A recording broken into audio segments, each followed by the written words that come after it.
pledge allegiance to the flag of the United States of America and to the republic for which it stands, one nation, under God, indivisible, with liberty and justice for all.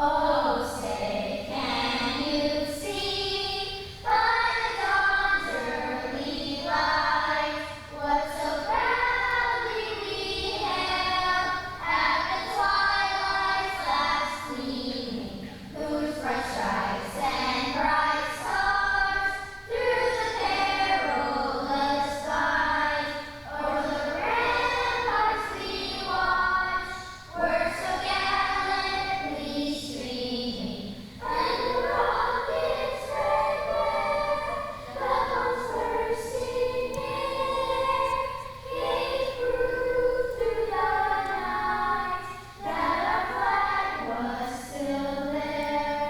Oh, say does that star-spangled banner yet wave o'er the land of the free and the home of the brave?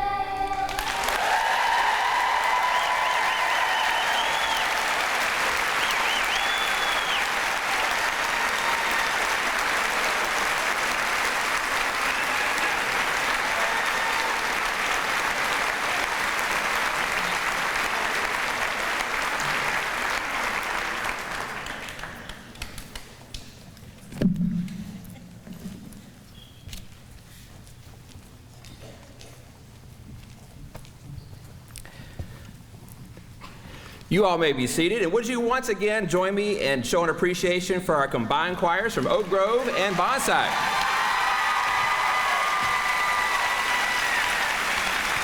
As well as Troop and Pack 352 from Fort Lewis and Glenvar Elementary. Now, where are our faculties from Fort Lewis and Glenvar Elementaries?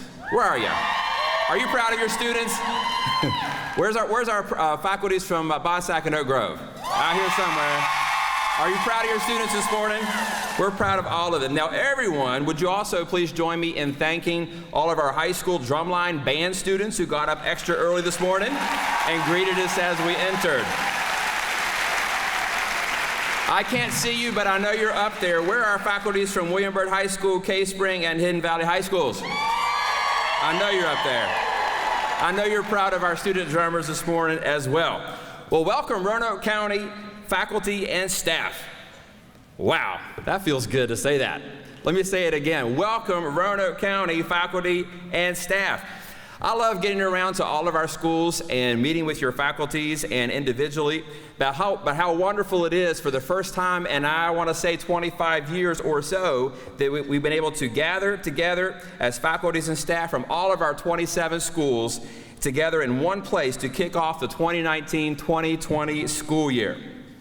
That's right. The theme of this convocation is 2020 Vision, Seeing Clearly. Many times we feel separated by distance and geography because we're all in our individual locations. In fact, traditionally, the business of education has felt very lonely. Not that we're actually ever alone, because you're constantly surrounded by students who need you and need your attention, but traditionally we've often worked in isolation from other educators. So, one of the things that I hope we can all see clearly today in this room is that we are not alone. Would you please turn to a neighbor and say, "You are not alone"? Each of us, you did really well with that. Each of us also belongs to a school faculty that's committed to serving the needs of students that attend our school. Please turn to your neighbor and say, "You belong in our school." But we are also a proud and important part of not just a system of 27 individual schools, we're a school system. Please turn to your neighbor and say, "You are an important part of our school system."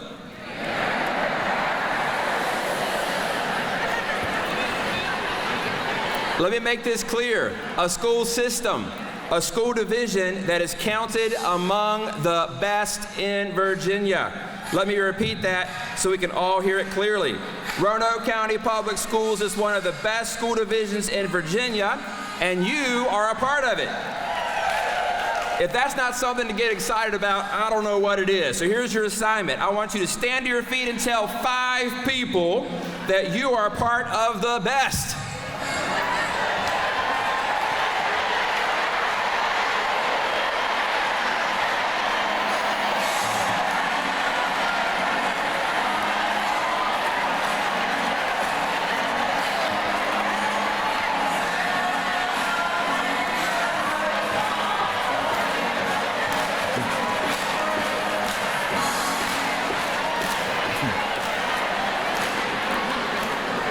Now I have heard it through the grapevine, and no, we're not going to cue up that song, but I've heard it through the grapevine, and yes, the grapevine is alive and well in Roanoke County, believe it or not, that when some of you found out that we were having Convocation today, some of you were a bit skeptical.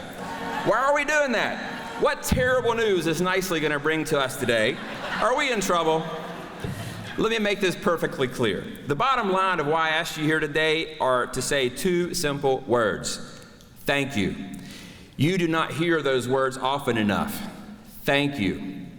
I want you to see clearly that you are connected to something great, that this is truly cause for celebration. You are connected to a great profession and the most important work, that of teaching children. Throughout the program this morning, you'll have the opportunity to celebrate and hopefully leave inspired. You will hear from student speakers this morning and our invited keynote speaker, Jonathan Grant Brown. Between each speaker, we will have a short time of school pride slides. Now listen carefully because you have an assignment here as well. Here's what you need to do. When you see your school represented on the screen up here, you need to stand up and let us hear from you. Everybody got this? All right. Now, like any good teacher, you know I believe in modeling and checking for understanding. So we're going to do a practice slide. If the school that shows up on the screen is your school, you need to get on your feet and let us know that you are here.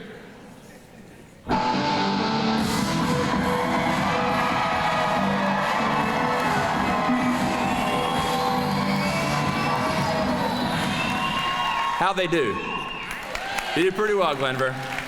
All right, now we got to try this one more time just to make sure we got it, all right? Because this is going to happen throughout the program. So here's one more practice.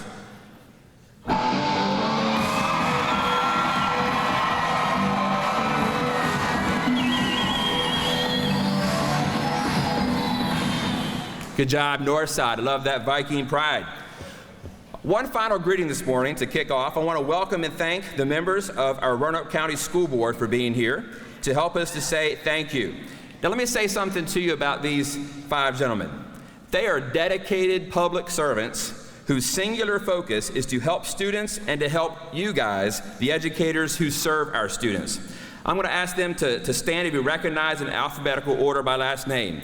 We have Don Butcher from Catawba District, Tim Greenway from Vinton District, David Linden from Hollins District, Jason Moretz from Windsor Hills District, Mike Ray from Cave Spring District.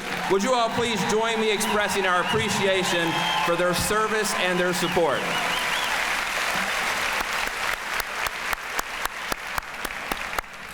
All right, we're ready to get on with our program then. We're going to start off with some more school pride slides. Are you ready? All right, you know what to do. Fort Lewis Elementary.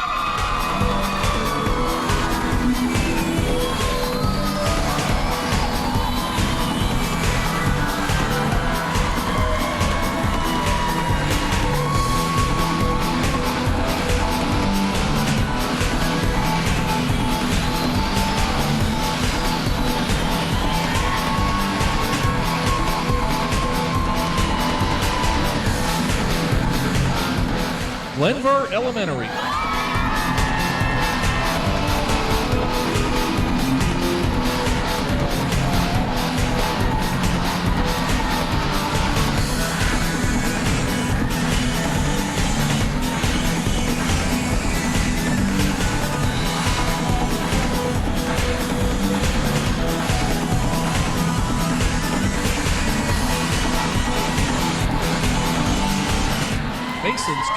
Elementary.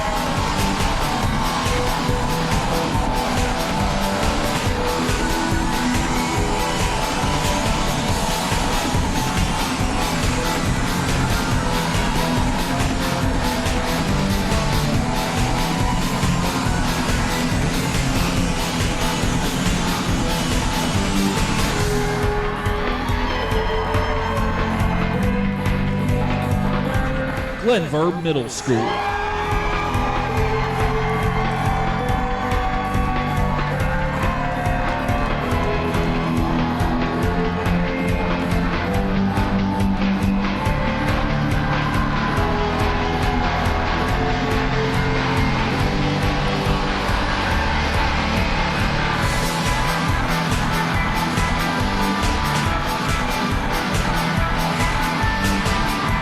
Glenvar High School.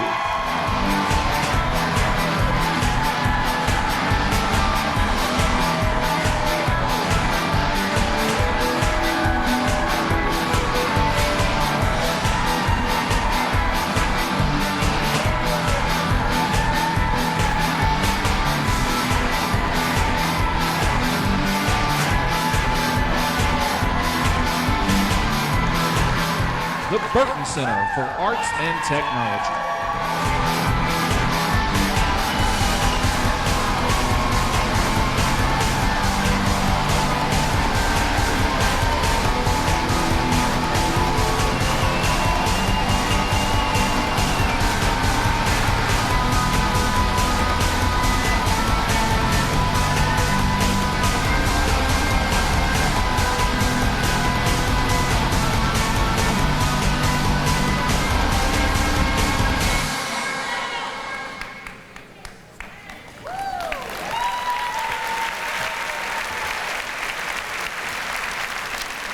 Good morning.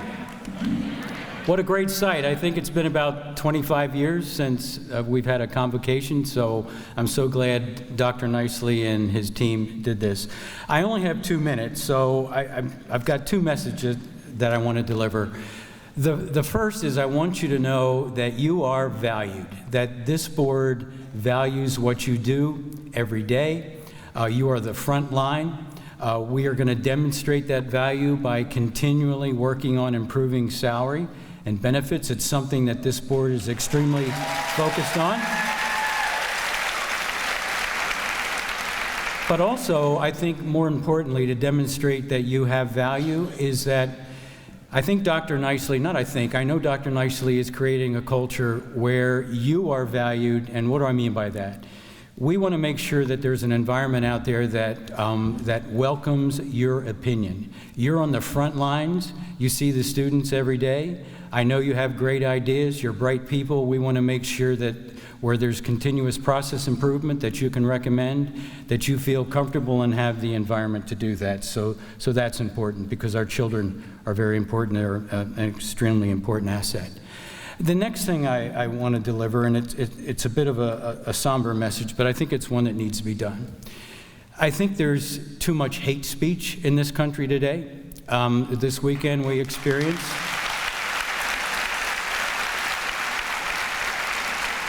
experienced a tragedy in El Paso, Texas that was directed towards a particular group. And I just want to make sure that no child who walks into our schools, that no Jewish child, no Muslim child, an Indian child, Asian, Hispanic, or African American child should ever be on the receiving end of any hate speech at all.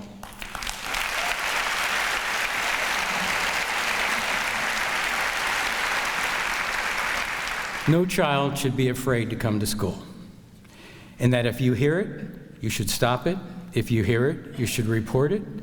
And if the child who receives it, I think they should have some counseling. So I know we have a great school environment. I'm sure that those instances would be very rare, but there's enough going on in this country that we want to make sure that none of our children experience anything like that or are afraid to come to school.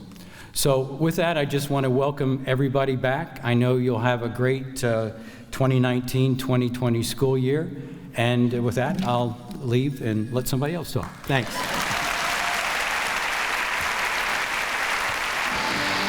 Back Creek Elementary.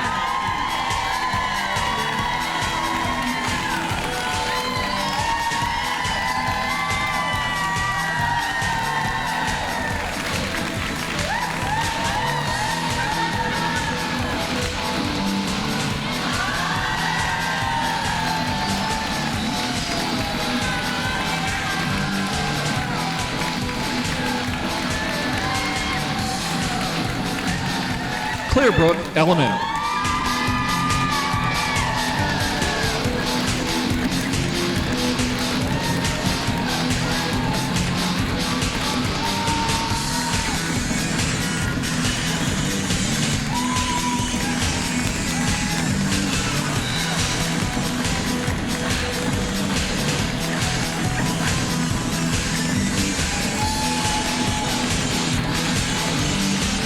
Penn Forest Elementary.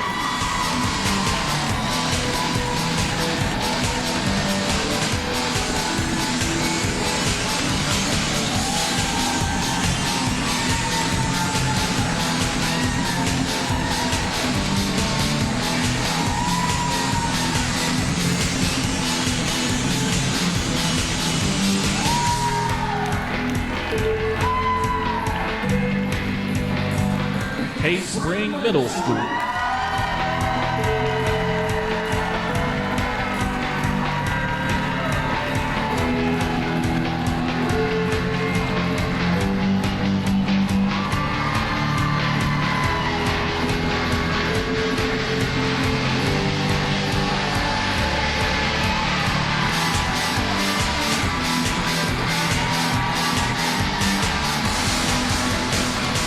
Cave Spring High School.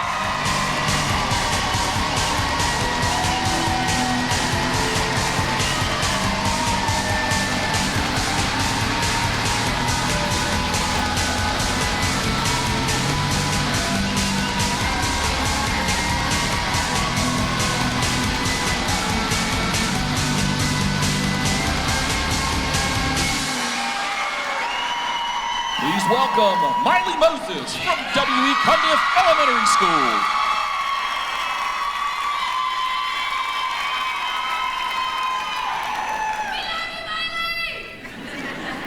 Good morning, Roanoke County teachers, staff, and administration. I so hope you all had an amazing summer break.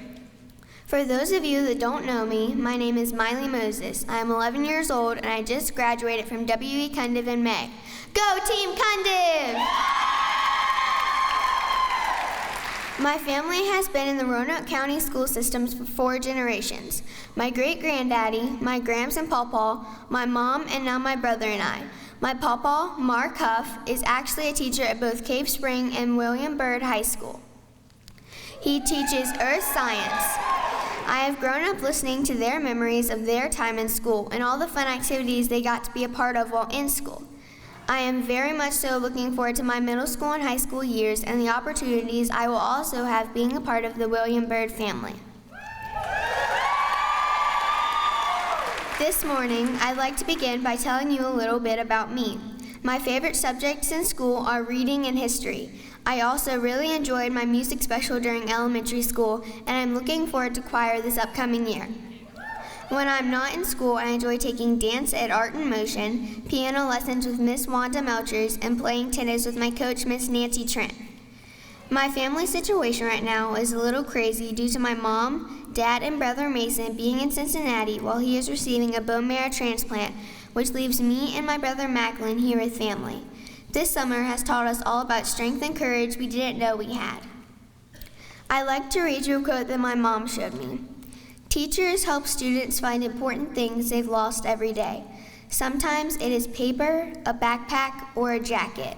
Other times it is courage, confidence, or a smile. As I began my journey in elementary school, I was welcomed into kindergarten by Miss Hall. I remember what a great storyteller she was, and my favorite memory of her was from Dr. Seuss Week when she dressed up. I ended up having Miss Ard for 1st and 2nd grade because she looped with our class. Miss Ard taught us all the things we were required to learn, but the most important thing I learned from Miss Ard was to learn from our mistakes and laugh a little along the way. In 3rd grade, I became a part of the Edmondson family. Once at Edmondson, always at Edmondson. We also began rotating classes in 3rd grade, and Miss Shaver took me on adventures in reading daily. I really found my love of reading in 3rd grade. In 4th grade, I had Mr. Goodman, Miss Wilcox, and Miss Murray during my rotations. Miss Wilcox taught our class how to work together and problem solve. Mr. Goodman always made our days full of laughter and fun. In my last year in elementary school, we walked into all new 5th grade teachers. Miss Duffy, Miss Wagner, and Miss Calsey were an amazing team. We did a lot of hands-on projects and went on many field trips, with the Carbons Cove Nature Walk being my favorite. All in all, I couldn't have asked for a better 6 years, and I'm thankful for the time I got to spend at Cundiff. I am looking forward to meeting my 6th grade teachers this upcoming week. I picked up my schedule and found my locker, and I actually managed to open it on the 5th try. As I close out this speech, I would like to end with the quote I ended my 5th grade graduation speech with. Always remember, you have within you the strength, the patience, and the passion to reach for the stars to change the world. Harriet Tubman. As much as I think that quote applies to students, I also think it applies to you as teachers. Go change your little piece of the world.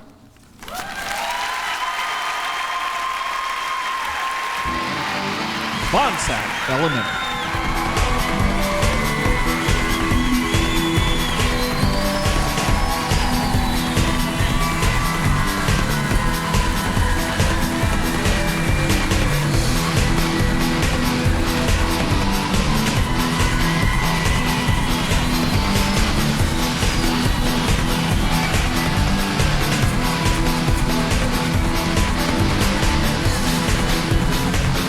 Herman L. Horn Elementary.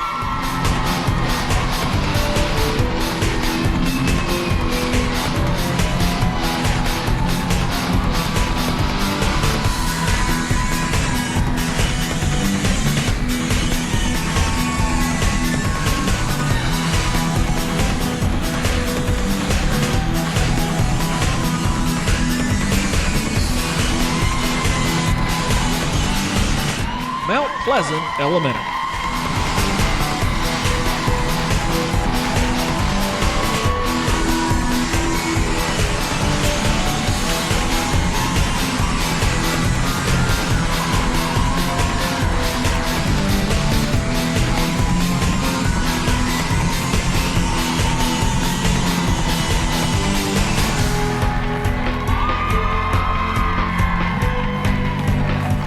W.E. Cundiff Elementary.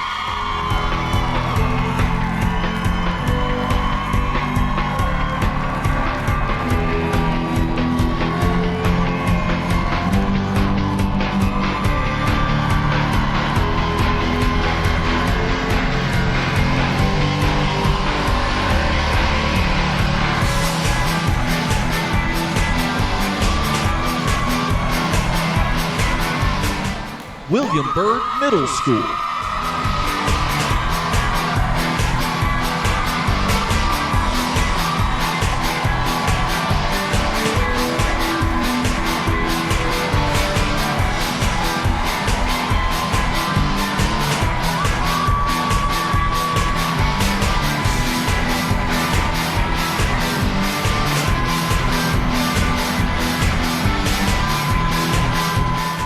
William Byrd High School.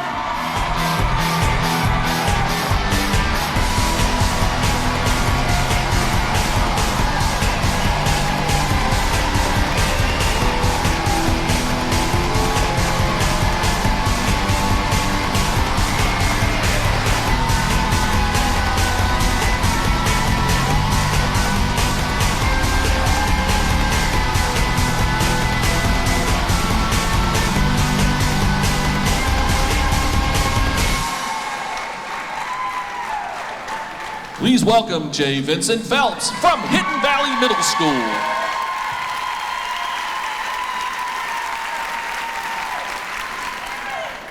Hello everyone, my name is J. Vincent Phelps. I am a student at Hidden Valley Middle School. Today I want to share with you some of the things I like about my teachers during this past school year. My teachers made learning cool and exciting.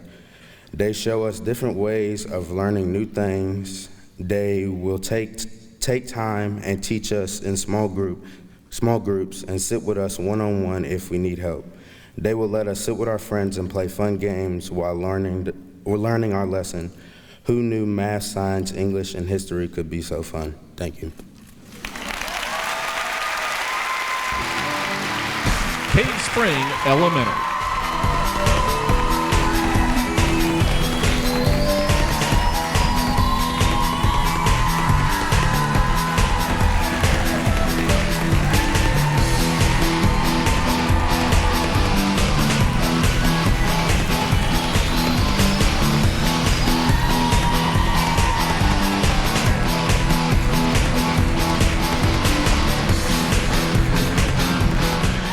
Valley Elementary.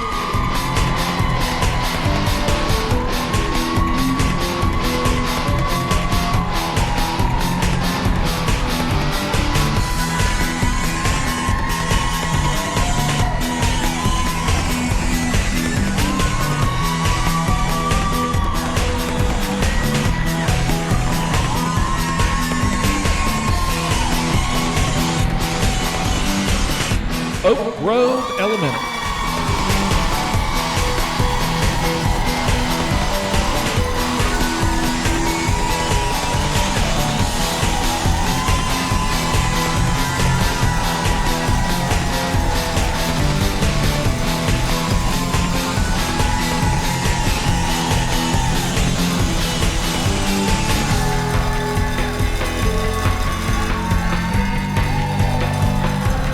Hidden Valley Middle School.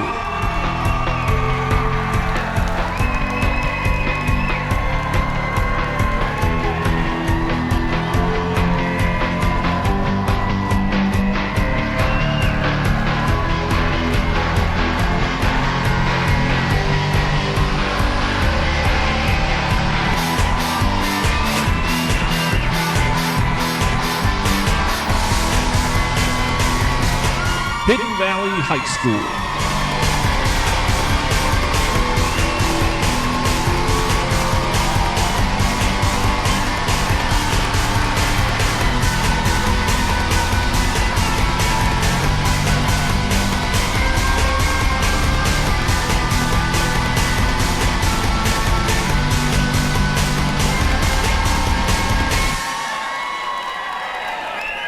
Ladies and gentlemen, Abby Smith from Hidden Valley High School. Hello, my name is Abby Smith. I go to Hidden Valley, and I'm going to be a senior this year. I have been in Roanoke County since I was a kindergartner. I began my journey with Roanoke County at Burlington Elementary, which was like a family to me. I still remember my first grade art teacher influencing me to the point where I wholeheartedly believed I was going to be the next Picasso. Let's just say that's no longer an option. After Bent Mountain closed, I attended Cave Spring Elementary, which was my home for the next few years. This is when I found my love for helping younger kids as a 5th grader, while spending time with my little buddy. As we know, middle school is an interesting time for everyone. From pimples to braces, it seems as if nobody fit in. What a difference a few teachers made who believed in me. In fact, Mr. Morris, my assistant principal, just smiling and saying hello could turn a bad day around. A huge transition was 8th grade. Our teachers began warning us more and more the workload and maturity that came with high school. My imagination of high school was these scary teachers who gave me piles and piles of homework and book-sized tests. Let's just say that was way different than I could ever imagine. I was introduced to a whirlwind of clubs, sports, and events. From student sections to DECA, FCA to basketball, diversity club to tennis. It was like there was something for everyone, including Burton. Burton also is something for everyone. For me, it was an early childhood class. I got to have 2 whole years of interning at East Salem and Oak Grove Elementary School, learning about the development of children and connecting with kids. This truly showed me I wanted a career in education for my future. Outside of the classroom, I've been given the opportunity to grow as well. I was Hidden Valley's representative at a statewide diversity camp. I know you may be thinking, what is this girl talking about? But after my freshman year of high school, I got to go to a week-long camp with 4 other students from Roanoke County and learn about how to bring different people together. This taught me a lot about acceptance of others and how to model to my classmates what I learned. This gave me the dream of becoming a special education teacher one day. My guidance counselor then signed me up for a New Gen Peace workshop where I worked with other high schools to develop a tutoring program for students with generational poverty at Westside Elementary. The program was a success, and I'm working to grow it to other elementary schools in Roanoke County. This was a perfect complement to the training and experience I was given in the Mentoring the Valley program, working with at-risk children again, and it has reaffirmed my passion for working with students with special needs. Now, only having 10 months until I cross the stage of graduation, I want to thank my teachers, counselors, and principals in Roanoke County for guiding me the way they have, especially Ms. Wimbush. Roanoke County has not only shown me a career for my future, but has also helped me along the way to achieving this goal. My dream is to come back to Roanoke and lead young lives the same way I was led, and offer youth the same opportunities I was given.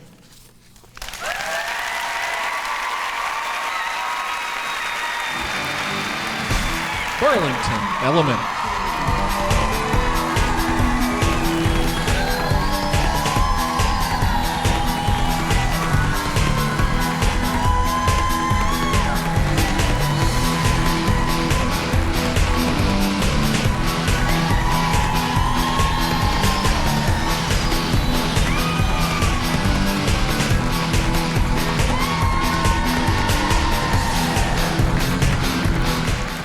Cove Elementary.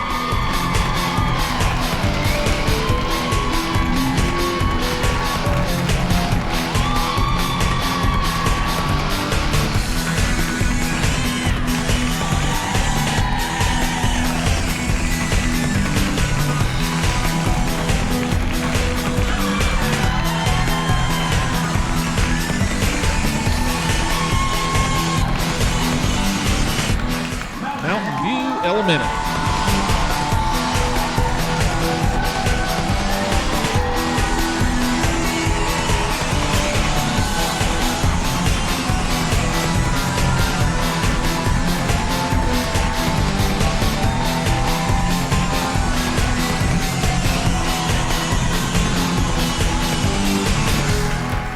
Northside Middle School.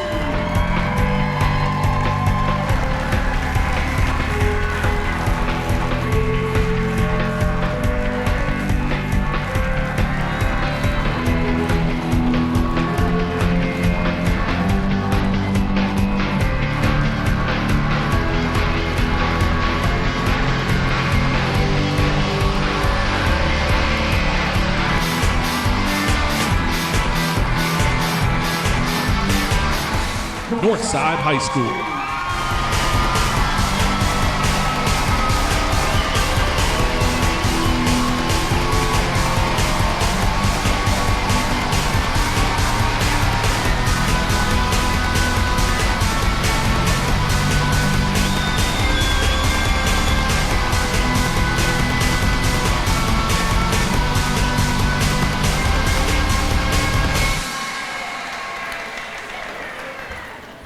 Please welcome back the Superintendent of Roanoke County Public Schools, Dr. Ken Nicely. Thank you so much. Would you please join me in thanking once again our student speakers, Abby Smith, Jay Vincent Phelps, and Miley Moses. Didn't they do a great job?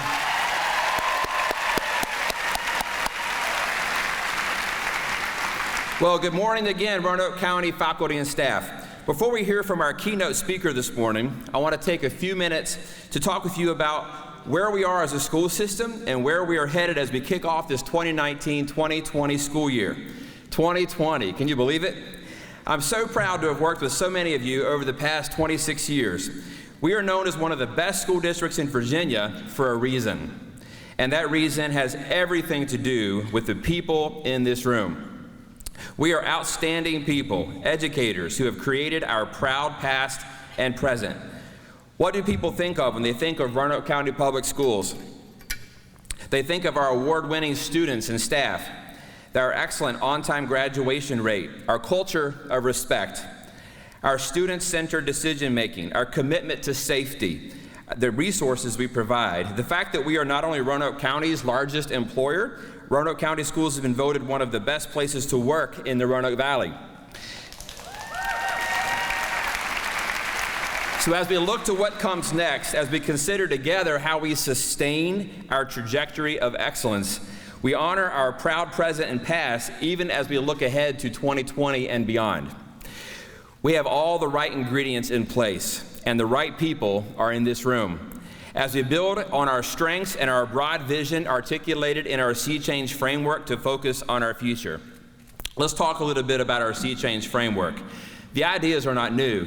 In fact, many of you helped create the Sea Change framework in 2013 as we began the process of reimagining what learning should look like in our classrooms, and by taking back our classrooms from the overemphasis on high-stakes testing. It's about, I thought I'd get an applause for that. It's about what's right for kids and what they truly need for their future opportunities. I want to thank our principals for their leadership in working with you on understanding the Sea Change framework and working together to make sure it truly describes what we do. I have challenged the principals and assistant principals to develop their ready-to-go elevator speech so that they can talk the walk and lead us in walking the talk. Now, many of them are kind of nervous right now because they're thinking I'm going to cost them up here to practice their elevator speech, which I'm not going to do. But I have no doubt that as you go about this week in your schools, if you were to ask your principal, hey, what's the Sea Change framework all about? They'll be able to clearly tell you, and they will be encouraging you to be able to do the same. Now, I do not believe in asking you to do anything that I'm not willing to do myself. So let's spend a few minutes unpacking the Sea Change and take some of the mystery out of it. I firmly believe that the more we understand something, the more we're going to be able to do it, just like what you do with your students in your classroom. First of all, the Sea Change framework represents the comprehensive or big picture vision for Roanoke County Public Schools.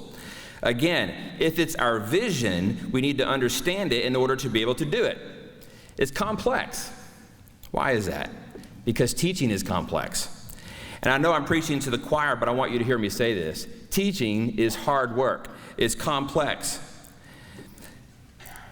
It takes thought, planning, knowledge, know-how, with-itness, empathy, caring, eyes in the back of your head, and 100 times the energy of the Energizer Bunny. Am I right?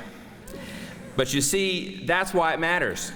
That's why what every one of you does matters for our kids. So, this represents our vision, but why do we call it the Sea Change framework? Well, everybody likes a good play on words, at least I do. So Sea Change, first of all, reminds us of the phrase sea change, S-E-A change. Now, all the English teachers in the room know their Shakespeare and know that sea change was one of those Shakespeare phrases. But once you know this phrase, you hear it all the time in the news, especially in the news. It means a shift, a transformation. And that is our mission as we engage our students in transformative learning experiences, as we continue to shift our thinking about what teaching and learning should look like. Of course, the Sea Change also represents the C's. So the opportunity, ready, or success skills that we have to intentionally teach our students. So we think of citizenship, collaboration, communication skills, creativity. These are all some of the same skills, in fact, highlighted in our RCPS profile of a graduate. Thirdly, I like to play on words of emphasizing the need to see change, to see it, S-E-E. You see, none of these fancy graphics or elaborate frameworks or challenging words will matter unless we all see it and experience it, and more importantly, our students see it and regularly experience deeper learning in our classrooms. We are well on our way. And all of you can think of great examples in our schools. But we must keep spreading the joy of deeper learning until every student sees it. We have all the talent and creativity we need right here in this very room to make the Sea Change framework a daily reality in every classroom, and we are ready to unleash it. So, this is our challenge, our 2020 vision. Our pathway forward to see clearly that we are truly making this grand vision a reality. And here are two big ideas for 2020. First of all, the Sea Change framework describes the consistent experience of every student in every school and every classroom. And secondly, Roanoke County Public Schools produces students who are opportunity ready. So let's break that down. We've already said that the Sea Change framework represents the comprehensive vision for RCPS. At the heart of Sea Change is deeper learning. Now, deeper learning also sounds a bit mysterious, so let's just take the mystery out of it so we can clearly see what it is. Deeper learning, and principals can help me finish this sentence, deeper learning is learning that is engaging and purposeful. Engaging and purposeful, it's as simple as that. And there are a lot of effective ways to get to deeper learning. Anything from effective questioning strategies that many of you do to project-based learning, there are lots of ways to get to deeper learning. Deeper learning occurs when students can apply what they're learning to authentic real-world situations. Deeper learning does not happen in a vacuum. Deeper learning requires certain conditions and components to be in place, so let's go around the ring. Balance. Balance means that, yes, we want to be accredited, but that does not mean that learning should be boring. In fact, if learning is engaging and purposeful, and that includes being aligned to our standards, we're teaching the right things, students remember what they have learned far more effectively for the long term. Learning culture is closely related. It emphasizes the need for adults and students alike to be passionate about learning. Our students love and respect, you guys know this, when we adults are excited about what we are learning. It's contagious. Support services. This recognizes there are so many people working in the background, from nutrition workers, to bus drivers, to maintenance workers, to custodians, to finance folks, to our technology experts, all of whom keep us running. It does take a village. Professional growth means that we invest in our own learning, and we know that the most effective professional development is first job embedded and is accomplished when we collaborate together as educators. Finally, I want to spend some time talking about school and classroom climate. It's hugely important. Our students have to be safe. They have to be safe, but they also need to feel safe. Not just physically safe, but socially and emotionally safe. Each and every student needs to experience a sense of belonging in our schools and classrooms. It's that thing that gets students out of bed every single morning, because not only can they cannot wait to get to school to see what they're going to learn, but they can't wait to get out of bed because they know there are adults in the school that care about them, and by the way, who will miss them if they're not there. That's what climate is all about. That's why I deeply appreciate all the work our schools are doing around positive behavioral intervention and supports, or PBIS, and its emphasis on respect for all students and staff.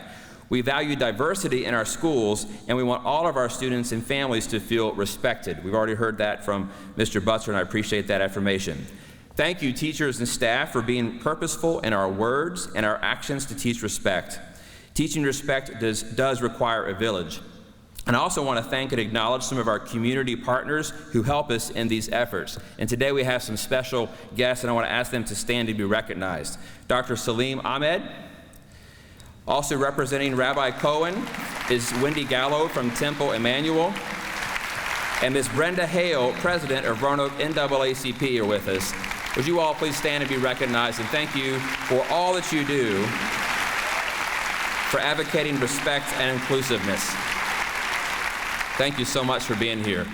I also want to highlight that one of our own, Ms. Lori Wimbush, was the recipient of the NAACP Educator of the Year Award this year. So we want to recognize her. We're proud of her. And thank you, Brenda Hill, for recognizing her. I also want to acknowledge and thank the work and spirit of giving done by local churches who have adopted many of our schools. There are so many, but I'll just, by way of example, want to mention a few. I'll mention North Roanoke Baptist, who's providing breakfast for our bus drivers tomorrow. Community Church of Salem is providing Expect Respect bracelets for our students and staff, and we're going to hear more about that in the days to come. I also want to thank all of our local churches, such as Fellowship Community Church, that have adopted our schools, providing for our students, providing for our teachers, painting murals, trimming shrubs, installing playgrounds. Their volunteer work is done in a spirit of unselfish giving and is truly amazing. In fact, I understand that just last weekend there were over 300 volunteers out in the adopted schools doing several projects. With us this morning is Kara Taylor of Fellowship Community Church. And I want to ask her to stand and be recognized on behalf of all the volunteers she represents. Thank you.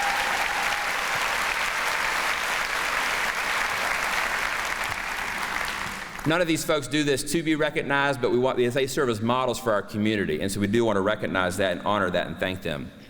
So that's what the Sea Change Framework is all about, and together we can ensure that it is the consistent experience of every student in every school and every classroom. They deserve nothing less. The second big idea for 2020 really goes hand in hand with the first one, but I'll describe it briefly. We want to produce students, that is graduates, who are opportunity ready. It was Louis Pasteur who said that chance favors the prepared mind. Simply put, when our students are prepared for the test, they'll pass the test. When our students encounter the tests and opportunities of life that will come their way, we want to make sure that we have prepared them to successfully embrace and take advantage of all those opportunities that come their way. Folks, we can do that. We do that. We have the talent and the ability in this room to do it even better. And together, we'll work hard to focus our efforts so that all of our students clearly see it and experience the sea change every day. That's why most of us got into teaching. We are passionate about what we teach. And more importantly, we are passionate about whom we teach. Roanoke County Schools, let's reaffirm the value of what we do and what we will do together. Please give yourselves a round of applause.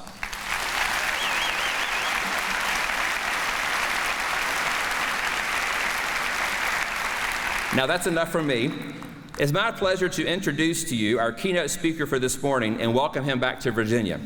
Several of you had the chance to hear Jonathan speak last fall at the Virginia Middle School Association Conference and were inspired by his story and the message he brings. Jonathan earned his bachelor's degree in communication and his master's from the University of Texas.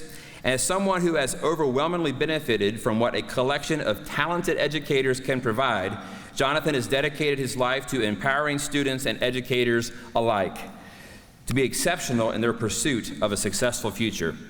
As an educator, he believes that building, nurturing, and growing proper relationships will accelerate student learning while helping them gain more of a responsibility for it. But we'll let him tell you more about that. Would you please join me in giving a warm Virginia and Roanoke County welcome to Jonathan Grant Brown.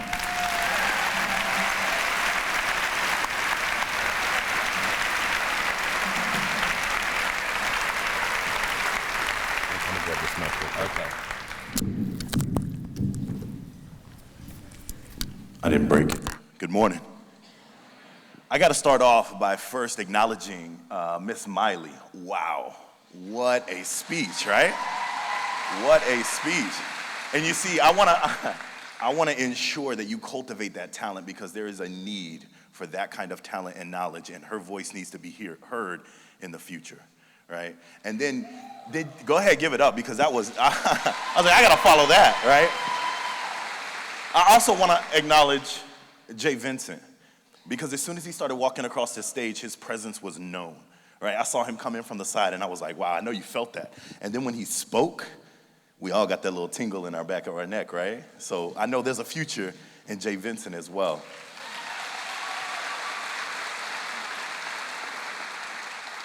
Now I know I'm in Virginia, but I'm a Texas boy, and yeah, give it up. Miss Abby is going to be a phenomenal future educator. So if y'all don't snatch her up, you know we will, right? So I wanted to get things kicked off and get started, but before we do that, I'm gonna give you a chance to kind of work collaboratively with the people you're sitting next to. But I want to kind of practice our response to call back so we can come back together. And it's real easy. It's a simple 2 claps. And the way it works is I say 2 claps, and you. Ooh, so smart. Let's practice real quick. 2 claps, 2 claps, 2 claps. And that silence right after that third one is going to be our indication of coming back together. Easy enough? Okay, so what I need you to do is pull out your cell phones. I know I'm a teacher. Pull out your cell phones. I want you to unlock it.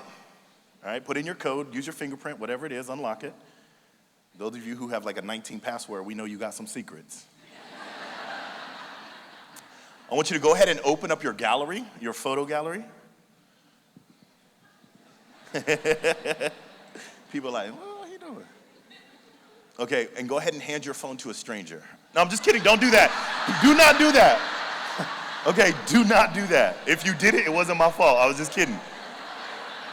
What I want you to do is I want you to find a photograph in there that resonates with you and something that makes you proud for what you do as an educator. I want you to find a photo in your gallery that you're comfortable sharing, because you are going to share this.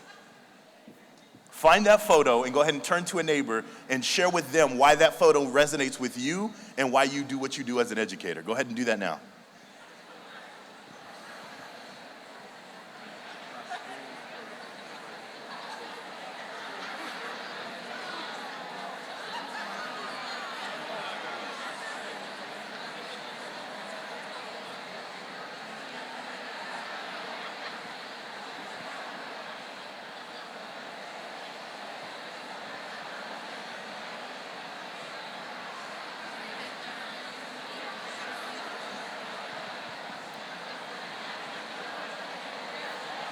Bus.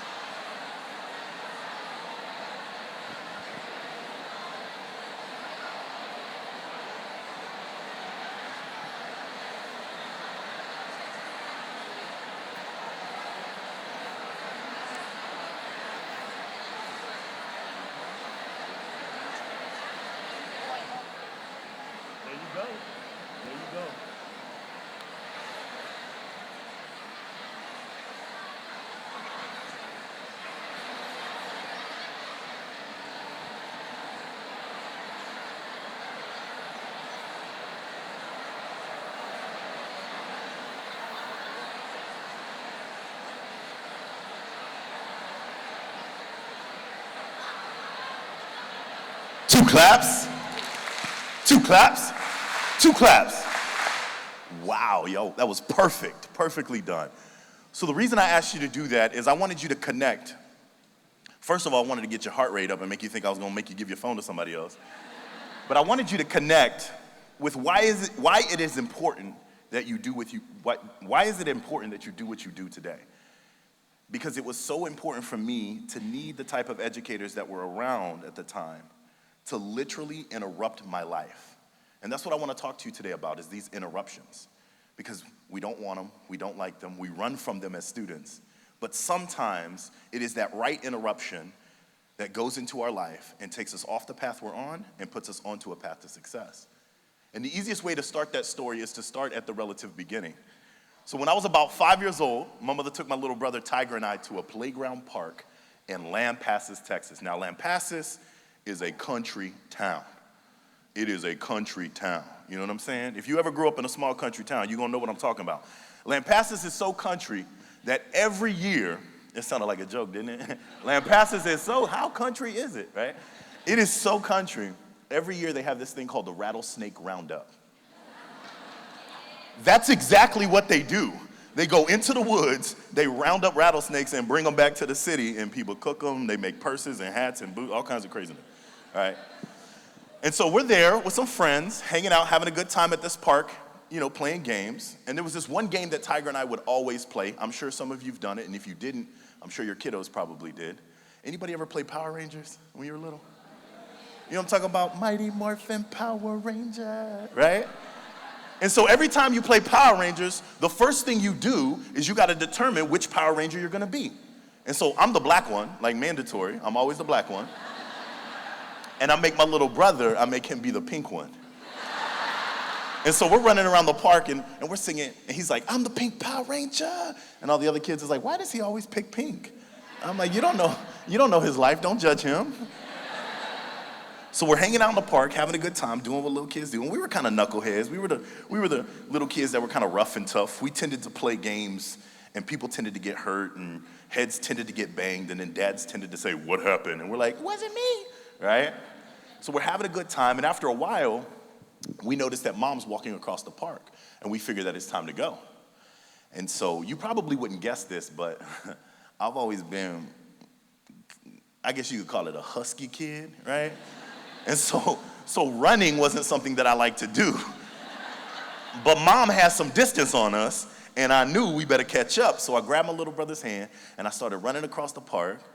And by the time we caught up to her, she was on the other side of the road, right? And when you're really, really little, what's the rule about crossing the road? You look both ways when you're a little bit older, but when you're really little, what's the rule? You do not cross without an adult's hand. And so we didn't have an adult's hand, and mom's on the other side of the road, and we're like, Mama, where you going? And she's like, baby, stay there. Stay with your friends, play with your friends. I'm gonna be right back. You see, she told us she was gonna go to a Winn-Dixie, which is like an old school grocery store. I don't know if y'all have them out here, right? And she was gonna get some snacks for a picnic. Now, when my little chunky self heard picnic, I was like, bet, we about to have a picnic. We having a picnic. We having a picnic. Oh, yeah. I was so excited about this picnic in the park, right? And so my mama told us to stay. She was going to be right back. And so me and my little brother, we go back to the park to play with our friends. But now we have a recruitment tool. Now we have a way of convincing more kids to become our friends, because we tell them, hey, you want to play this game? You could be the bad guys in the Power Ranger game, but after we're done playing Power Rangers, you can have some of our picnic, right? And see, when my mama did picnics, when she did snacks, she really did snacks. You know how you got them friends, you at their house when you were little, and then mom said, y'all hungry? And your friend's like, no, you ain't hungry. And you're like, yeah, I'm kind of hungry. Yes, Miss Thomas, I'm hungry. And she come up with like, you ever heard of bumps on a log? The little celery with peanut butter and raisins? Ain't that some bull stuff? That ain't no snack. Why your mama being so mean, right? Like, my mama didn't do snacks like that. My mama did Twinkies, Ding Dongs, Fruit Roll-Ups, the big pouch Capri Suns, you know what I'm talking about? The little ones, the regular ones, it ain't enough and then you done. You need the big pouch, right? So my mama really did snacks. So we're excited, we're having fun, we're recruiting friends, we're playing games. And after a while, you know, kids come and go and they switch and we're just inventing games, and this van starts to pull up to the park, right? And it pulls in and It wasn't one of those vans. It was a nice van with clear windows, right? It was a happy van. And a bunch of kids started to get out, and they made a line at the back of the van, and the mom and the dad, or what we assume was the mom and the dad, they got out and they went to the back of the van, and they opened it up, and the dad pulls out an ice chest, and he puts it on the ground, and he starts passing out a drink, a snack, a sandwich. A drink, a snack, a sandwich. So me and my little brother, we got hip, we ran over there, we got in the line, we like, shoot. Drink, snack, sandwich. Drink, snack, sandwich. By the time he got to us, he was like, whoa, that baby don't look like me. We're like, we friends with your kids. And he gave us a drink, a snack, and a sandwich, right? So we having fun. And we sit down with the family, and we're all talking, introducing ourselves and talking about the Power Ranger game, because we need more putty men. Putty men were the bad guys in Power Rangers. So we needed more putty men, and we're trying to convince the kids to be putty men so we had somebody to beat up and save the world, right? And all along, we're promising them that when my mama come back, we really gonna have a picnic. Like, y'all really gonna get to dive into some snacks, right? And so we have some fun, we have a good time.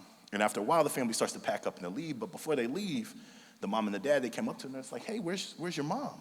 I'm like, oh, she's over, she's at Wendy. Sometimes she take a long time, but she told us to stay here and she's gonna be right back. And then, I know it kind of sounds weird, but in small towns, everybody knows everybody, right? And Tiger and I, we tended to spend a lot of time like on our own, right? Mom always had stuff going on, whether it was work or she was off with her friends or doing stuff. I got used to spending time with my little brother. He was like my shadow, right? So if you have a little sibling, it's always like your shadow. And every time you turn around, you're like stepping on your shadow. So I'm trying to explain to this lady that it's not weird. She can leave with her kids. My mama's gonna be right back. Like she always came back. She was gonna be right back. And so the lady left, and the day went on, and needless to say, my mama didn't come back. So me and my little brother, we spent the next 2 nights sleeping at that park. We found a concrete tunnel that they had. It was like a sewage tunnel, I guess. They hadn't buried it in the ground yet. And we were gonna play a game. That tunnel was gonna be our fortress, and we had to protect the fortress from all the bad guys outside. So the first night was a lot of fun. We stayed up really late. We laughed and we giggled and we made piles of leaves as our beds. We passed out really late that night and woke up really early that next morning and crawled out of the tunnel, started playing in the park until people started to show up. And of course, as people started to show up, questions started to get asked. And by this time, I kind of figured, Mama's probably not at Winn-Dixie anymore. It closes at night. And so I had to come up with something fast for where Mom was. And so as the moms and dads started to ask me, where are your parents? I pointed off to the duck pond and said, oh, she's over there feeding the duckies. She's going to be right back. Well, obviously, parents started to figure out what was going on. And as the day went on, they kept trying to convince us to come with them. But we knew we couldn't leave because when we were little, and Mom said, when I get back, you better be right here. You better be right here. And so we didn't want to leave the park, and we came up with all these excuses. And eventually, by the second night, a police officer started walking around with a flashlight. One of the moms or dads called, obviously, the authorities. 2 little boys were in the park by themselves. And so we ran off into the tunnel, and we figured we could hide in the tunnel, and he comes around, and he clicks the flashlight in the tunnel, and he goes, boys, what are y'all doing? We tried to pretend like he couldn't see us. He said, boys, y'all better get out of here right now. We started crawling out of the tunnel, and I'm looking at him, and he's looking at us. And I'm thinking, I'm going to go to jail. Police officers started to ask us a bunch of questions, and the first thing that popped into my head was, we ran away from the babysitter, she's mean. You see, we spent a lot of time with this babysitter. Like I said, my mom was always gone, whether it was for the weekend with her friends or off to go for a job interview in the next town over. She was always gone a lot, and she always left us with somebody, and she always came back, and that somebody usually was the babysitter. Small towns, everybody knows everybody. So the police officer asked us to get into the cruiser, which we thought was super cool, because he had a bunch of buttons that made sounds and noises and lights and things, and he went through the whole circuit of showing us everything that worked. And then we pointed at his belt and said, what does that do? He go, don't touch that. That's not for you. You see, and I didn't know where the babysitter lived, but I knew in Lampasas there's this street that has this random oak tree growing out of the road. And it's not like they decoratively built the road around it. It was like they built the road, the tree grew, and they were just like, forget it. We ain't fixing that, right? And the babysitter's house was the white house right in front of the oak tree. So when I told him she lives in the big white house in front of the oak tree, he knew instantly where to take us. So we cruised along, quickly got to the babysitter's house. And as he opened up the back doors of the police cruiser, we ran inside. And as we went inside, he went inside. The babysitter saw us and thought, oh, good Lord, where's your mom? I don't know. We ran upstairs, started playing with her kids. Eventually, conversations downstairs started to get louder and louder, right? And then the babysitter started to cry, and more people started to show up. And then I heard this lady, she called my name. And I tried to pretend like I didn't hear her at first because we were having fun playing games with the babysitter's kids. But she called my name again and again and again. You see, when we were really little and Mom came home mad, I would try to push my little brother in the closet and pull a bunch of clothes off the hangers, and he was supposed to be dirty laundry. That was our thing. Because if we could be dirty laundry, then Mom wouldn't find us. And so I figured we were going to be dirty laundry. But she kept calling and calling and calling. So I stuck my head out the window, and I go, yes, or out the door, rather. And I go, yes. And she said, baby, come here.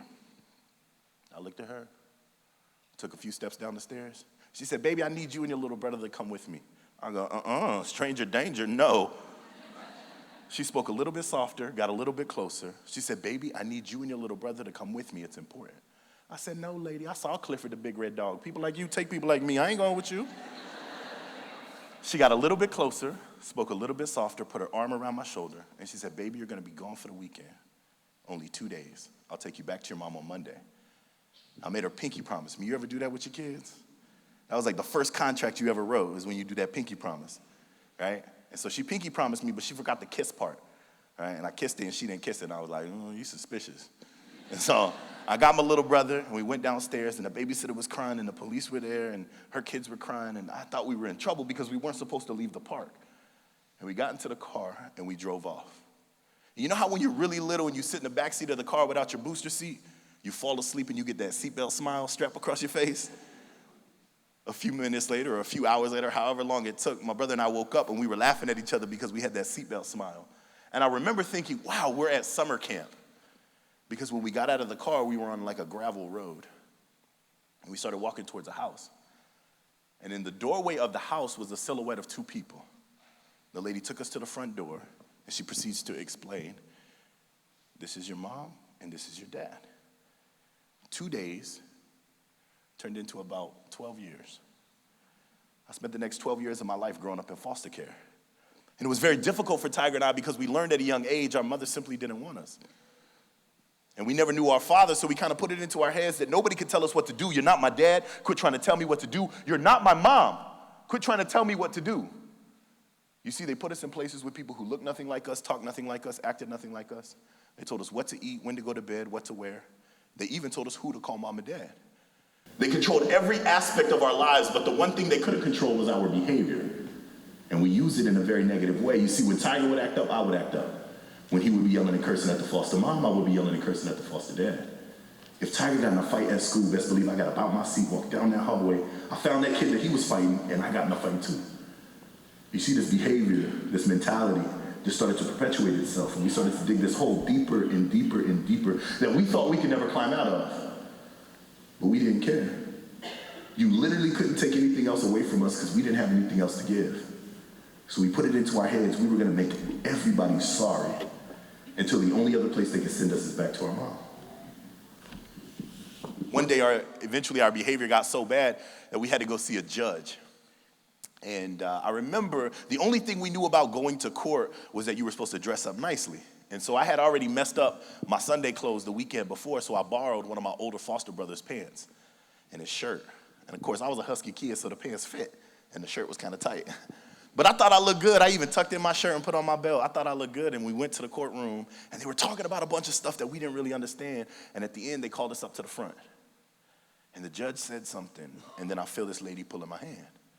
And of course, naturally, I look back for my shadow, right, to get my little brother. But somebody else has his hand, and he's going that way. You see, that day, the judge decided to kind of split us up because no other foster family would take us together because of our behavior. And so I tried to explain to the lady, hey, miss, we got to get my little brother. He's going the wrong way. But she's like, no, baby, you got to go this way.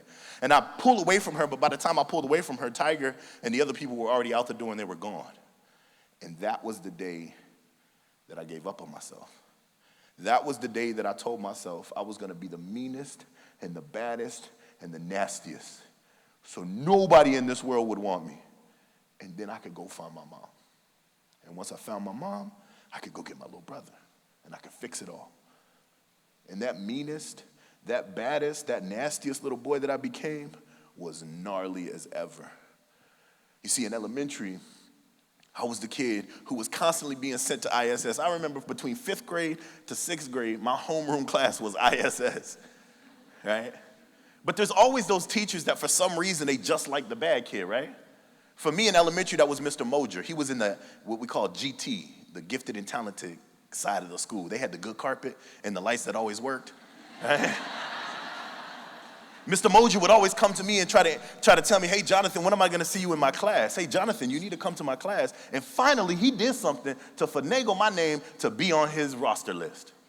And I'm like, Mr. Mojer, why you put me in your class? He's like, because you have a talent for math, and I really think you could be good at it. But see, Mr. Mojer required a lot of you, and he asked a bunch of questions and wanted you to work hard. And I wasn't ready to be responsible for none of that, so I fought him every step of the way. And then I figured out really easily, if I didn't want to go to Mr. Mojer's math class, all I had to do was get in trouble and go to ISS. Until one day, in his off period, Mr. Mojer picked up ISS. You see, this man followed me everywhere I was going. And I didn't understand why he wanted the bad kid to be in his advanced math class. I remember Mr. Helio, the principal, her and I, we were almost on a first name basis because I was always in her office. And teachers would tell me all the time, Jonathan, just go to the front office. I'm like, you mean my office? That's my office. Y'all didn't know. If I was old enough, they would have served me coffee when I walked in. You see, middle school or elementary was those years where I was just gnarly, nasty, mean. And every teacher that showed any kind of attention, any kind of affection, I had to shut it down. Because I hated the feeling that you felt when you cared about someone and then you got moved. You see what I'm saying?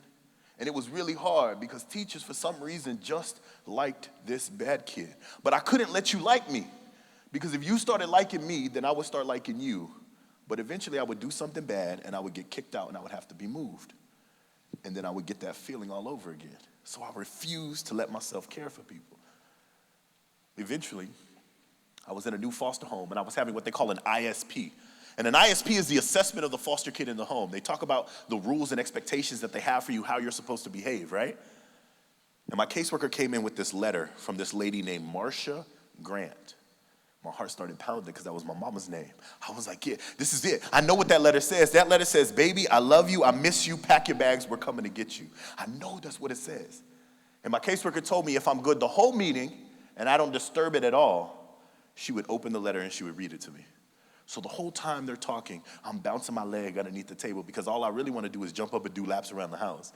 And I'm trying real hard not to beat on the table with the pens that they gave me to sign the paperwork because all I really want to do is go outside and play. And at the end of the meeting, my caseworker said I did a good job. So my foster parents went away. And she starts to crack the seal of the letter. And my little heart is pounding, yo. It is just beating because I know what this letter says. I know this letter says, baby, we miss you, we love you, pack your bags, I'm coming to get you. And she starts to read it to me. And at 9 years old, I hear, Jonathan has become much more of a burden, and I think his life would be better lived and better afforded in foster care. And I didn't understand what that meant. So my caseworker, she explained it to me. She said, Jonathan, this is your mother relinquishing her rights. That was my first big word, relinquish. I hated that word. Because mamas aren't supposed to relinquish, right? Daddies aren't supposed to relinquish. What are they supposed to do? They're supposed to love on you when you do good. They're supposed to get on you when you do bad, right? They're supposed to celebrate you. But they're not supposed to relinquish. So I did everything that I do best. I kicked, I screamed, I fought, I cursed, and I ran away. I was going to do so much bad things to these people that the only other place they could send me is back to my mom because in my head, they were lying to me. My mama wants me. She just doesn't know where I'm at right now. And once she finds out where I'm at, she's going to come get me. And this attitude perpetuated all throughout elementary and got into middle school. And in middle school was probably the most difficult years of my life simply because I was developing as a young man. I was typically the more bigger kid in class, right? So anytime a problem presented itself to me, I dealt with it physically, whether it be with a friend or a peer or a teacher, or sometimes even a principal. If I was in trouble, I was fighting. And again, for some reason, there's those teachers that just like the bad kid.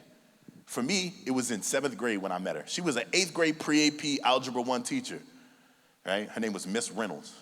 She was the teacher who would come to school every single day of the week in heels.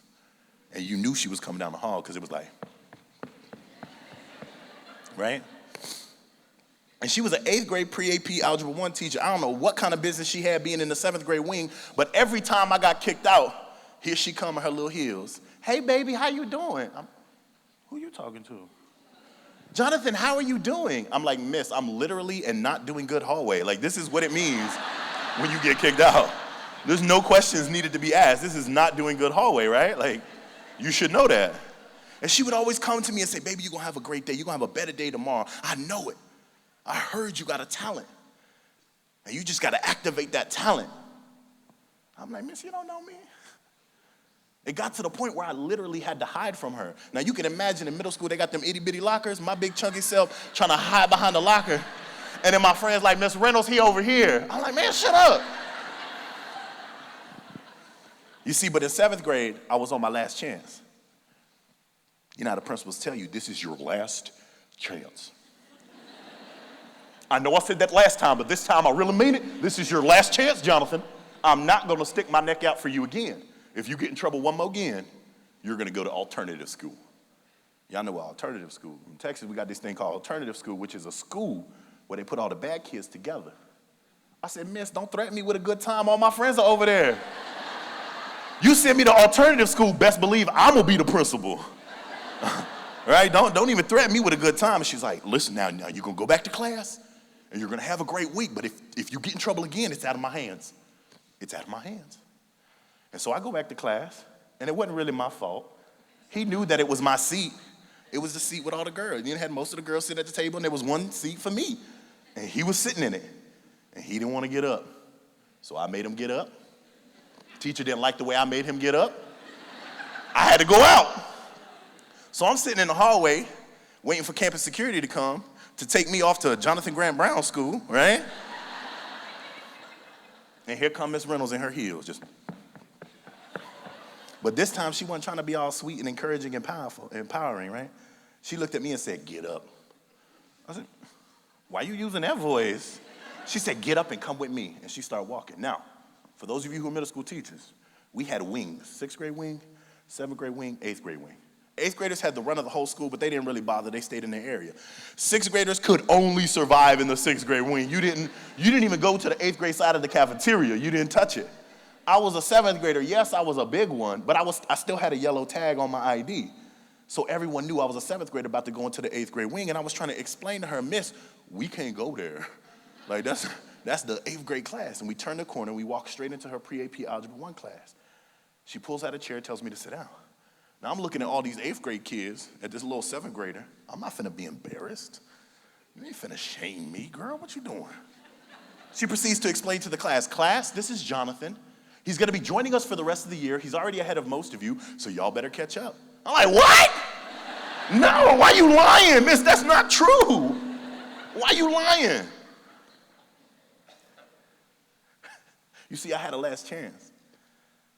I had a last chance, and I was supposed to go to alternative, but Miss Reynolds interrupted my life. Every single day she saw me in the hallway, she interrupted my life. She took me off the path that I was on and put me onto a path to success. Why? Because if I would have went to the principal's office and campus security would have taken me, I would have been dead set on the path to where?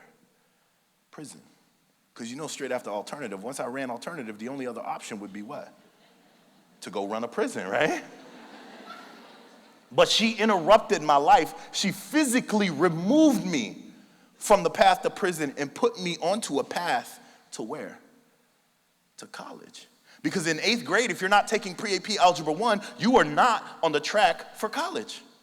And unbeknownst to me, and I didn't like it and I didn't want it, and I fought her every step of the way. But she knew better. And she unwaveringly and determinedly interrupted me every single time to ensure that I stayed on that path.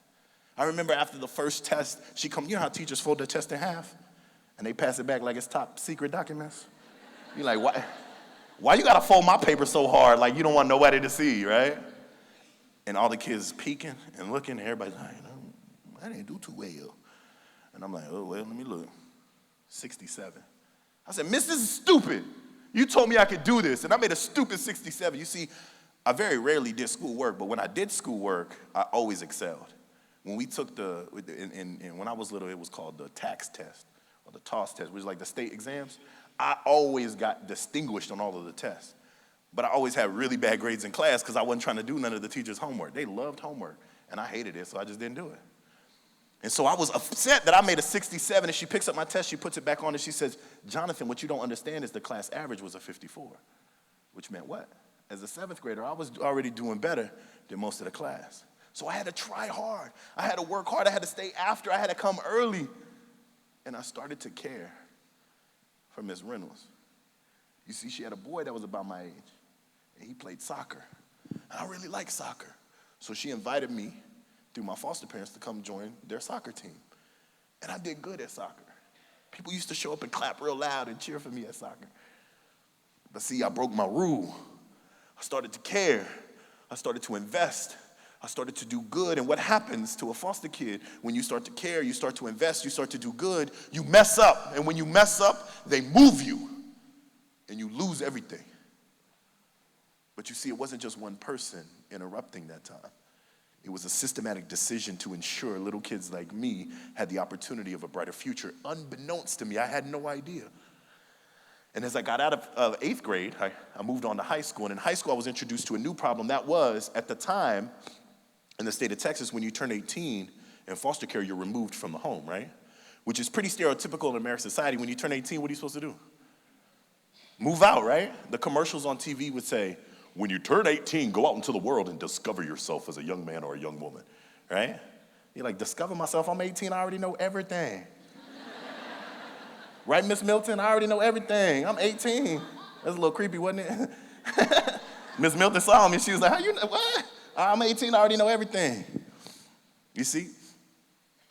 But in high school, once I was introduced to that new problem, graduation wasn't a goal. It wasn't something that I wanted to accomplish. It wasn't something that I wanted to do because graduation meant the end. That was it. So for me, turning 18 wasn't a goal. So I did things that would dictate a young man like me didn't turn 18. And here it comes again. Halfway through my freshman year, another interruption. His name was David Dybel. He was the AP Algebra 2 teacher. He was a goofy man. But he knew he was goofy. Big old tall Texas boy. He came the first day of class. He said, class, my name is David Dybel. And of course I giggled because I was like, you sound funny.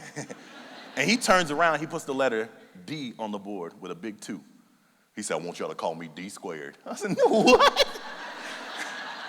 What? See, Mr. D squared was goofy, but he knew he was goofy, and he also knew that he was going to teach you Algebra 2, and he was good at it. Mr. D squared had these things that you were supposed to take home and work on them, and then bring them back and turn them in. Homework. We talked about that earlier.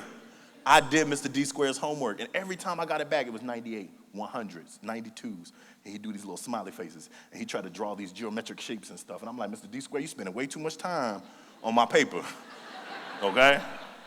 I learned about a dodecahedron. I don't know how he drew a dodecahedron on my paper to say I did a good job. But he was goofy, and he knew he was goofy, but he also knew that he was going to teach us Algebra 2.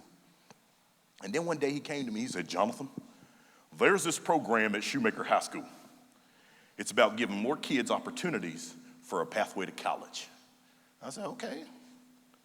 All right, why are you talking to me, though? You need to go over there to the other kids. He said, no, Jonathan, I really want you to think about this. Here's the application, and you have to do an interview. And so then the light bulb in my head goes off. I'm like, cool, I get to skip class. So I took the paper, I walked out, and I got to go to sea lunch. I'm like, man, I'm about to have fun. As I walked out of the classroom, I crumbled up the application, I threw it away. Went about my business, went about my day.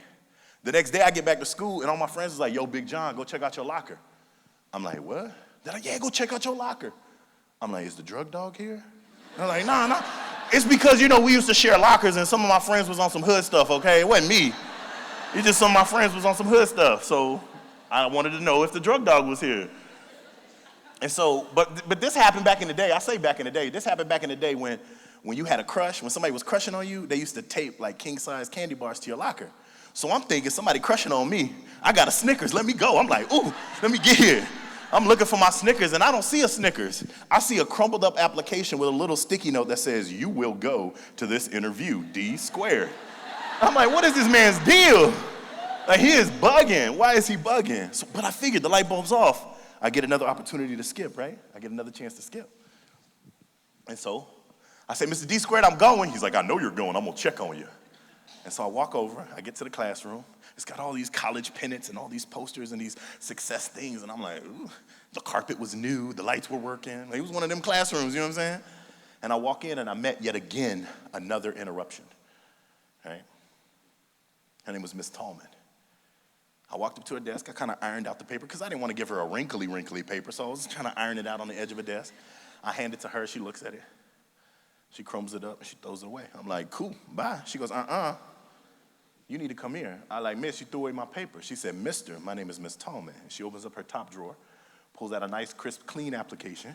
She hands it to me and she says, go out into the hallway, fill that out, and when you're ready, you come see me, boo-boo. I'm like, oh, she's serious, huh? So now still not in the right mindset, still being this cocky little kid who thinks this ain't for me, I go out in the hallway and I'm gonna show her that I am smart enough to be a part of your group. I just don't wanna be. So I fill out the application and I'm literally putting smiley faces as periods and hearts to dot my I's. Like I'm a cocky little boy. And I hand it to her like, here it is, the clean, nice, crisp application, there you go. And she starts asking me questions about places I like to go, things I like to do, people I like to hang out with. And I start telling her all of the right answers. And then she hit me with it. She hit me with the one question I wasn't prepared for. At least I thought I was prepared for. She said, Jonathan, what do you want to do with your future? And I was like, I got you. I know what to say. I want to go to college, graduate, get a good job, make lots of money, right? That's the right answer. But for some reason, that didn't come out of my mouth. I said, Miss Tallman, to be honest with you, I don't have a future. I said, when I turn 18, I don't even have a family, so how can I possibly have a future? And I proceeded to explain to a complete stranger about the biggest secret I kept in my whole life because nobody knew. None of the counselors knew, none of my coaches knew, none of my teachers knew. I kept it a big secret because y'all know how little kids do. When we find out things about you, it's game on. The next day you come back to school, it's gonna be like he's an orphan and he's on crack. Like the story's gonna grow. But I had to keep it a secret, and for some reason, I told this secret to this teacher, and I expected her to feel sorry for me because that's usually the response that you get when you tell someone something like that. They say, oh, poor kid, whatever you need, we'll take care of it for you. But I never wanted anybody to feel sorry for me. I promised to goodness I just wanted to be a regular kid with regular kid problems. Because if I was a regular kid, that meant my mama would have came back from that stupid grocery store. And if I was a regular kid, that would have meant that I knew who my dad was. But I wasn't a regular kid, and I didn't have regular kid problems. And Miss Tallman, she didn't feel sorry for me. She said, you know what, Jonathan, there's a lot of things in life that you're going to have to go through that's going to make you sit back and think, why me? But she said, every time you overcome an obstacle in your life, you make your future brighter for yourself because you know what hard work feels like, and your life becomes more valuable to you. And that was it. My life wasn't valuable to me. I didn't hold any value in Jonathan because I didn't think anybody else held value in me. So it was easy for me to do those mean things and say those mean things and kick those desks and flip those chairs and run out of the hallway and slam the door and then peek through all the other little hallway windows to make all the classes disrupt, right? It was easy for me to do. And then she started talking about this place called college. And I want you to follow me on this one because this is the aha. In college, they have dorms. That's a place to sleep. And in college, they have cafeterias. That's a place to eat. So I could continue my secret. I could keep my lie. I could not let anybody know that I was a foster kid. And I could have this place that I could go to when I turn 18. This is a magical place that you just got to do good grades and make good choices. And you could go to this place and be whoever you want to be and come from whatever family you wanted to come from. Because nobody there will know you. And so I had to get to college, you feel me? Because that was the only other way I was going to survive. And if one thing foster kids can do, we can survive. And it wasn't an overnight change. It wasn't like I went from this kid who was slanging and banging and doing all kinds of craziness to this perfect honor roll student who wore a suit and tie to school every day, right? It was a journey. It was a big journey. From sitting in Mr. Helio's office and her refusing to put on my documents that I was a troubled child and I had disorders. From the middle school, Ms. Reynolds refusing to let me go to alternative school instead of putting me in her pre-AP Algebra 1 class. Or Coach Foster, who saw me get into that fight on that field and separated us apart. And when Campus PD got there, he told them he had it handled. And I didn't get cuffs put on the back of my hands. They were systematically and intentionally interrupting my life. And it wasn't just one person. And it wasn't by accident. It was intentional. Years later, I find out that the district made a choice to create opportunities for kids who had potential. Instead of saying, this student is a disruptor in my class, he needs to be removed, they figured out, how can we engage this student in a way that can maximize his energy and his intelligence? They had those conversations as a district. So that opportunity for me to go to Miss Reynolds' pre-AP Algebra 1 class wasn't one teacher moving mountains and breaking down stones so that this one kid could have an option. It was her enacting a systematic plan for ensuring that students had an opportunity to move to a brighter future.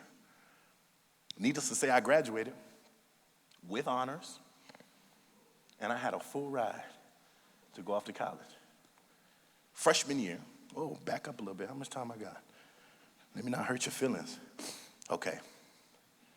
Before I take off to college, 17 years old, I'm upstairs, and this is back in the day when you're, any of y'all ever played them old school video games? Like Super Nintendo, Nintendo 64, you know what I'm talking about?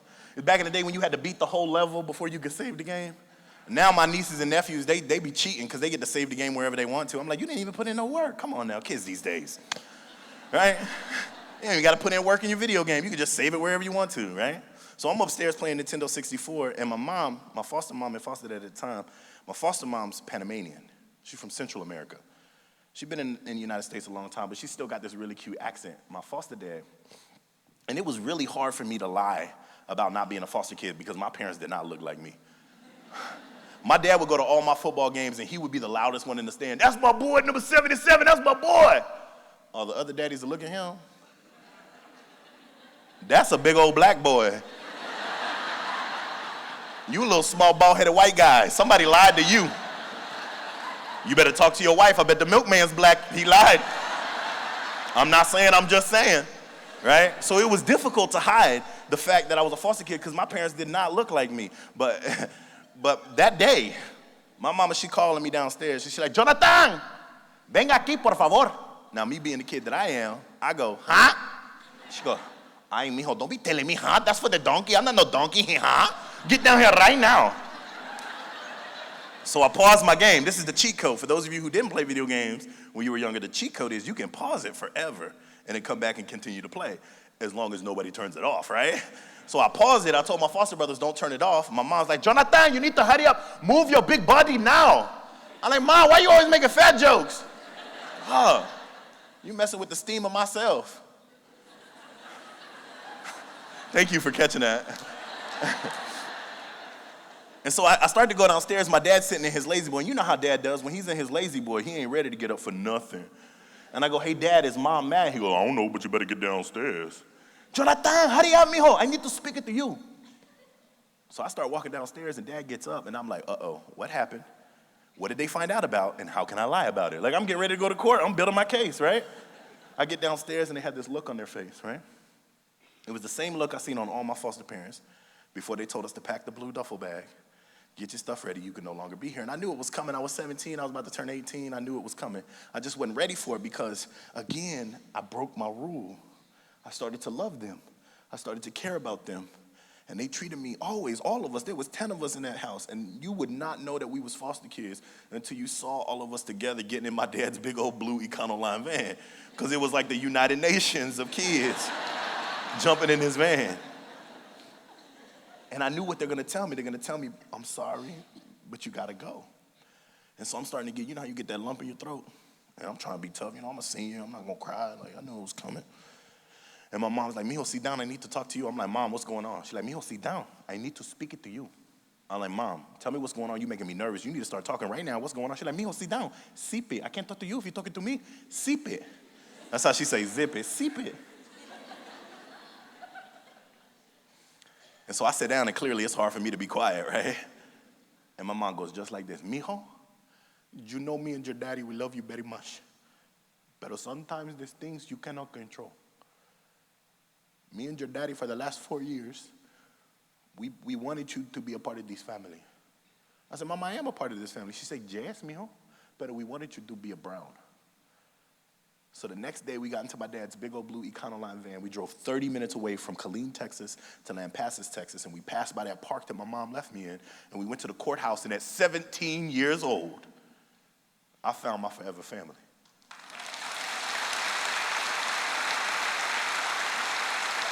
About to wrap it up. Now get this. Freshman year in college, I'm coming home on a long weekend just because I have a family to come home to and I got some laundry to do, okay? And I had to stop in Lampasas to get some gas, and as I get out of my car, I look on the other side of the pump and I see this lady who looks really familiar. It was my biological mother. And I got nervous and excited all at the same time. I never really sat down and thought about what would you say if you ran into her. So I'm thinking, and I'm like, okay, well, I'm gonna pass by and see if she recognizes me. So I pass by, we make eye contact. She turns and she starts fiddling with the pump. So I hurry up and I walk inside the Shell station, and I get a Coke and a Snickers that I didn't really want. No, I'm lying, I wanted it. I got a Coke and a Snickers. I just didn't want to look goofy walking out with nothing in my hand, you know what I'm saying? And we make eye contact again. That's me telling myself I should be done. And she turns and she starts pumping at her gas. I'm on my side, she's on her side, and I'm trying to build the confidence to say something to her, right? Like I'm like, and I figured out this is what I'm gonna say. I'm gonna go to her, I'm gonna look her in the face, and I'm gonna say, hi, I'm Jonathan. Do you remember me? And so I walk around the pump, I look her in the face, and right before I can say hi, she jumps in her car and she drives away. All over again, like all that stuff that I thought I had dealt with, all of the frustration, the anger, the animosity, the hatred that I thought I had dealt with came pouring back into my heart. So who do I call? I call my mom. I'm like, hey, Mom, what's up? She like, who this? I'm like, Mom, it's me. She like, okay, pero who is me? I'm like, Mom, it's Jonathan. She's like, oh, hi, Jonathan, how you doing? I'm like, Mom, you don't know who I am? She's like, yes, but I don't know nobody named me, okay? So I said, Mom, I'm coming home. She's like, ay, mijo, you cannot come home. You're supposed to be in college. I said, no, Mom, I'm coming home. She's like, mijo, you cannot come home. You're supposed to be in college. I'm like, Mom, just for the weekend. I'm going back. She's like, oh, okay. Kiko. That's what she called my dad. His name is Keith, but she called him Kiko. Kiko, your son, he is coming. Just the black one. I'm like, whoa. Mom, when did you and Dad start calling me the black one? She's like, mijo, you don't look through the mirror. Tú eres black. And so I think I got her, like, because they got a biological son and daughter. The son, his name's Richard. I'm like, Mom, okay, what do y'all call Richard? Because he's like half Panamanian, half white. And she's like, mijo, his name is Richard, stupid. All right, whatever. So like, Mom, I'm leaving Lubbock right now. I'll be home in about 6 hours. Now, mind you, the drive from Lubbock, Texas to Killeen is 6 hours, but I was only 30 minutes away in Lampasas, and she didn't know that. And she's like, okay, mijo, tell me what you want to eat. I'll cook it for you. Because you know how moms sometimes, they want to show they love. They finna cook you. They finna feed your belly, you know. They want you to stay home as long as you can stay home and then leave when the refrigerator gets empty, right? Because you done ate too much food. We ain't used to you being here that long, right? And so she's like, tell me what you want to eat, and I'll make it for you. And I'm like, okay, everything you make is delicious. Surprise me. She's like, mijo, tell me what you want to eat, or I'm going to surprise you with nothing. I'm like, okay. So we figured out. 30 minutes later, I get home, and I park a little bit further down the road, right? I park a little bit further down the road, and I call my mom again. She's like, mijo, ¿qué pasó? What happened? I'm like, nothing, Mom, I'm bored. She's like, Mom, mijo, you can't be bored. It's a long drive. You need to be paying attention to the road. I'm like, Mom, just talk to me on the phone. It's a long drive. She's like, mijo, I cannot talk to you. You need to be paying attention to the road. If you don't pay attention to the road, you're going to go over to the side. You're going to go brrr, and you're going to crash, mijo. And if you crash, you won't be able to eat my food. And so by this time, I start banging on the front door. Now, those of you who have mamas, they do not like people showing up unannounced. You don't just come to the house, right? You don't just show up. Because my mama had to clean everything before her friends come over, like everything twice. We had this thing on Saturday called Super Clean. Any of y'all had that? It's like you do your chores, she find one speck on one dish, and now she's like, pull them all out, pull it out, clean it all again, right? And so I'm banging on the door, and she goes, hold on, who is this stupid person banging to me? I am like overboard banging, do, ding, ding, ding, ding, ding, ding, ding, ding, ding. This stupid, it better be the police because he banging to me, I'm gonna bang to him. She opens up the door, and she goes, hi, stupid! You lied to me, mentiroso, you lied. The surprise that my mom had on her face when she thought her boy was 6 hours away. 30 minutes he was there at her front door. I realized that I was home. I was with the family I had always supposed to have. It just took me a little bit longer to get there. And as I walked through the doorway, all my other foster brothers and sisters started to hug me and love on me because when I come home, we get to break some of the rules. We get to stay up late. We get to have snacks in our bedroom. We get to go to the movies. You know, all the stuff my parents do, but it's more fun when your older brother does it, right? And I realized my idea of success that day changed. I used to think I was supposed to go to college, graduate, get a good job, make lots of money, and then I would have arrived. But I learned that day that there were boys and girls whose mothers didn't want them either. And 2 of their mothers weren't even on this earth anymore. That day, I decided that I needed to be an interruption. Ms. Milton, who are you interrupting this year? Who are you going to take off the path that they were on and help put them onto a path to success? You feel me? Ms. Gaylor, who needs to be interrupted by you? Who needs to be unwaveringly and determinately interrupted by your presence, by your talent, by your passion, by your dedication to take them off the path that they're on and put them onto a path to success? Ladies and gentlemen, who interrupted you in order to afford you the opportunity to be here today? And who are you bound and determined to interrupt? Because it's not one teacher, it's not one bus driver, it's not one principal. It is a systematic decision of ensuring that our babies will have the opportunity of the future that they desire. Our babies are going to be opportunity ready. Thank you so much for your time and energy today.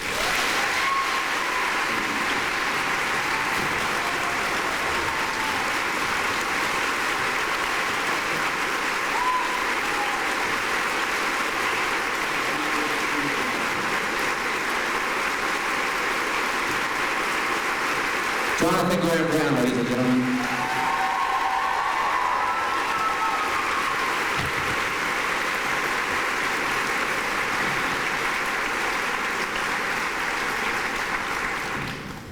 We have one additional treat for you today before we let you go. While they're getting in place, you guys come on out. Your guys are going to love this, by the way. We brought the original Bob Marley band, and they're going to do a little special number for us. We said, hey, can you do this song? They're like, of course we can do this song.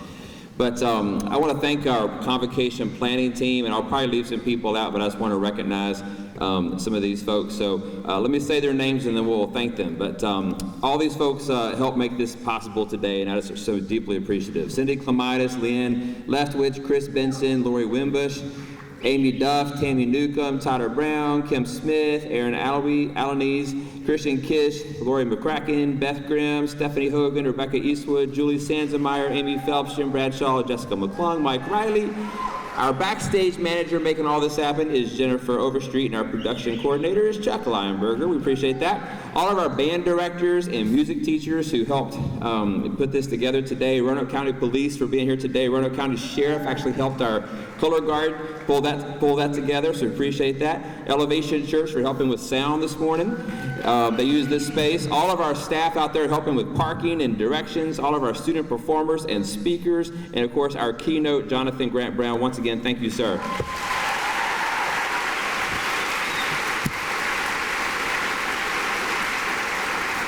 One more song, you're going to love this, and then we'll let you go today. Please give it up for the Center for Performing Arts from our own Burton Center.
You guys have a bright, sunshiny day, week, and 2019-2020 school year. Thanks you guys for coming out.